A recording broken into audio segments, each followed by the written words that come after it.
আসসালামু আলাইকুম দর্শক, আজ তো এই আত্মীয়রা আইবে হ্যাঁ জন্য গরুর খেসার মাংস আনছি, এটা কষা বুনা করবো আর সাথে থাকবে ভাত অথবা পোলাও। হ্যাঁ করে জিজ্ঞাসা করি এই করবো যে হারা ভাত খাইবে না পোলাও খাইবে, আর খেসার মাংস তো কষা বুনা করবো। আজকে ঈদে একারা খাওয়া যায় না, আত্মীয় স্বজন লইয়েই খাইতে হয়। আর ঈদ মানেই আনন্দ, আত্মীয় স্বজন লইয়েই আনন্দ করতে হয়। বৌমা, আরে বাজার গন্ধ দেখো কি আনছি, একজন খেসার মাংস লই আইছে, আজ মোর আত্মীয়রা আইবে বুঝছো। তুমি প্রত্যেক দিন একটা শরীর লও, আজকে আবার তোমার কোন আত্মীয় তুমি কও না তোমার নিজের খাইতে মন চায়? আরে না, আমার নিজের খাইতে মনে না, তোমরাও খাবা হানে, আজ কষা বুনা করবো। এখন তুমি কি কও, কষা বুনা করলে ভালো হইবে না নাকি? হ্যাঁ, কষা বুনো করেন আর ভাত রান্ধেন আর পাটের শাক ডাল দেন মোহন। ও পাটের শাক রাইডও রানবা, তখন এই মাংসটা একটু ওই বৌমা তো করতে পারবে না, ওই কষাই দিয়েই কোটাই আনি। মাংসটা বাজার থেকে লইয়েছি এই জন্যই, আস্তা লইয়েছি এই জন্য যে বৌমার একটু দেখাই নিলাম যে মাংস তো হইবে কি না। মেহমানের জন্য গোস্ত কষা বুনা করার জন্য চুলায় হাঁড়ি দিলাম, তেল, এলাচ, দারচিনি, তেজপাতা, পেঁয়াজ রসুন বাটা, আদা বাটা। আজ যে মেহমানের আইবে হ্যাঁ জন্য আমার মনের মাধুরী মিশাইয়া রান্না করবো। হলুদের গুঁড়া, মরিচের গুঁড়া, জিরা ধনিয়ার গুঁড়া, স্বাদ মতো লবণ।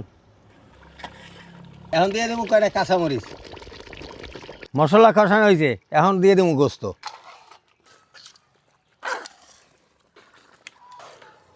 এখন ডাইকে দেবো। আসসালামু আলাইকুম কাকু, করেন কি? ওয়ালাইকুম সালাম, ঈদ মোবারক। তুমি মোবারক কাকু, ঈদ তুমি মোবারক। তুমি দিয়ে আবার গগছ এদেছো কাকু ঈদের আনন্দ দিছি আমি। না চৌক অপারেশন করছো? না না না না, চৌক অপারেশন করি না কাকু, ঈদের ও। আনন্দ দিছি। দর্শক, এই যে আমার মেহমান আই গেছে। ওয়ালাইকুম সালাম। দেখছেন এই যে মেহমান আই পড়ছে, ঢাকার মেহমান। আরে আর তোমার লাগে না, রান্দিয়ালা রাহাতের লাগিয়া, রাতের স্পেশাল দাওয়াত দিছি না। গোস্তটা কষানো হয়েছে, এখন পরিমাণ মতো পানি দিয়ে দেবো। মাংস কষা বুনো হয়ে গেছে, এখন উড়েই হেলাম। কি সুন্দর মাংস, আর ছাব্বিশ দেখলে খাইতে কত। এখন সবারই নিয়ে খাইতে বইছি, এখন খাওয়া শুরু করে দিই। রাত আজও কিন্তু তোমার জন্য এই আয়োজন, আত্মীয় স্বজন নিয়েই খাইতে হয়। এই আজ যে কষা বুনা করছি, খাইয়ে তারপর রেজাল্ট দেবা যে রান্না কেমন হয়েছে। আচ্ছা ঠিক আছে, তোমার উসিলায় আমরাও খাইতে পারতে আছি। ঈদের একটা আনন্দ আত্মীয় স্বজন নিয়েই করতে হয়। হ্যাঁ, বিসমিল্লাহ। দেখছো মেহমানের ভাগ্য কত, এখন পড়িয়ে যায় এদিকে। খাওয়ার পর কিন্তু কালাবানির ব্যবস্থা আছে।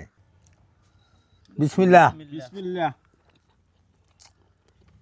পক্কা খাওয়ানটা তো সেই হয়েছে। আপনার রাতে কি জাদু আছে নাকি?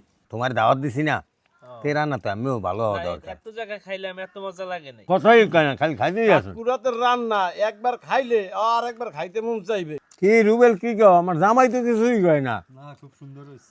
সবাই তো খাওয়ান ভালো খায়, আমি তো দেখেন না মরির ভিতরে লই লেছি কতগুলা। তাই এদিকে ওই বোম্বাই মরিচ যে ডাইল আছে, এই ডাইলের ব্যবস্থা আছে, আবার এদিকে মাছ আছে। ভালো থাকেন, আমার দোয়া আর ভালোবাসা রইল আপনাদের প্রীতি। আগামী দিন নতুন ভিডিওতে দেখা হইবে।